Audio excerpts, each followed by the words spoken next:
25 engines lit. 4, 3, 2, 1. Booster ignition. And liftoff. The crew of Artemis 2 now bound for the moon. Humanity's next great voyage begins. উড়ল Virat SLS rocket. চাঁদের উদ্দেশ্যে শুধু যে এই রকেটটি পাড়ি দিল তাই নয়, চারজন মহাকাশচারী উড়ে গেল। 53 বছর আগে মানব সভ্যতা বা মানুষ পাড়ি দিয়েছিল চাঁদে, আর তারপর এই 2026-এ এসে আবারও চাঁদের দিকে পাড়ি দিল আমাদের পৃথিবীর চারজন মানবী।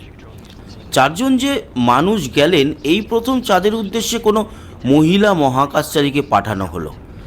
4 মহাকাশচারীরা হলেন মহিলা মহাকাশচারী ক্রিস্টিনা কোচ, এছাড়া Jeremy Hansen, Victor J Glover, Gregory আর ওয়াইসম্যান। আপনারা হয়তো ভাবতে পারেন যে চাঁদের মাটিতে এনারা গিয়ে নামবেন না, এটা আর্টেমিস 2 মিশন। আর্টেমিস 1 মিশন এর আগে হয়েছিল।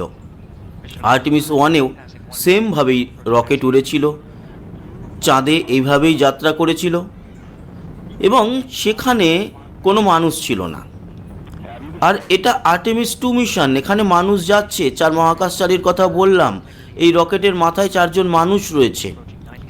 ওনারা পাড়ি দিলেন চাঁদের উদ্দেশ্যে, তবে চাঁদে ওনারা নামবেন না। চাঁদের 100 কিলোমিটার যে নিকটস্থ কক্ষপথ আছে, সেই কক্ষপথ পর্যন্ত ওনারা যাবেন, তারপরে খুব কাছ থেকে চাঁদকে পর্যবেক্ষণ করবেন এবং আবারও পৃথিবীর দিকে ফেরত আসবেন। আর্টেমিস 3 যে মিশনটা হবে আগামী দিনে, তাতে চাঁদের মাটিতে মানুষ আবারও পা রাখবে। সেই মিশন তো আসবে পরে। আপাতত আর্টেমিস 2 মিশনটাও ছোটোখাটো মিশন নয়, কারণ শুধু চাঁদের মাটিতে পা রাখা ছাড়া পুরো সমস্ত ঘটনাই কিন্তু ঘটতে চলেছে। দেখতে পাচ্ছেন, পরন্ত বিকেল ছিল, ভারতীয় সময় 4:05 ভোর রাত। আমাদের এখানে অন্ধকার, কিন্তু আমেরিকায় কেনেডি স্পেস সেন্টারে সেখানে কিন্তু দিনের আলো ছিল। দেখতে পাচ্ছেন, ওড়ার পর পৃথিবীর বায়ুমণ্ডলের কাছাকাছি পৌঁছে গেছে, সেখান থেকে পৃথিবীকে দেখলেন।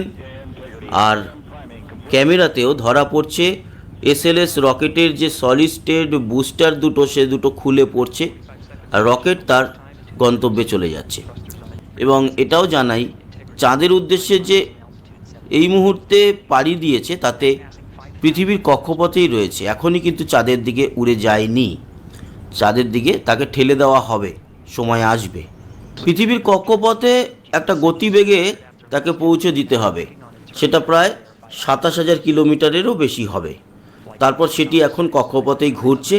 পরবর্তী স্টেপে তাকে চাঁদের দিকে ঠেলে দেওয়া হবে। চাঁদে পৌঁছাতে লাগবে 3.5 দিনের মতো। আমাদের যে চন্দ্র অভিযান হয়েছিল ভারতের ইসরোর, সেই অভিযানের সঙ্গে এই অভিযানের পার্থক্য কি জানেন? এতে প্রচুর জ্বালানি আছে, ফলে আমরা যেরকম বারবার অ্যাপোজি পেরিজি বাড়িয়ে তার গতি বাড়িয়ে ঠেলেছিলাম চাঁদের দিকে, নাসা সেটা করবে না। নাসা আগে পৃথিবীর নর্মাল কক্ষপথেই রাখবে, তারপর একবারেই ধাক্কা মেরে বা ইঞ্জিনকে অনেকক্ষণ ফায়ার করিয়ে তার গতিবেগ অ্যাচিভ করিয়ে তাকে চাঁদের দিকে পাঠিয়ে দেবে।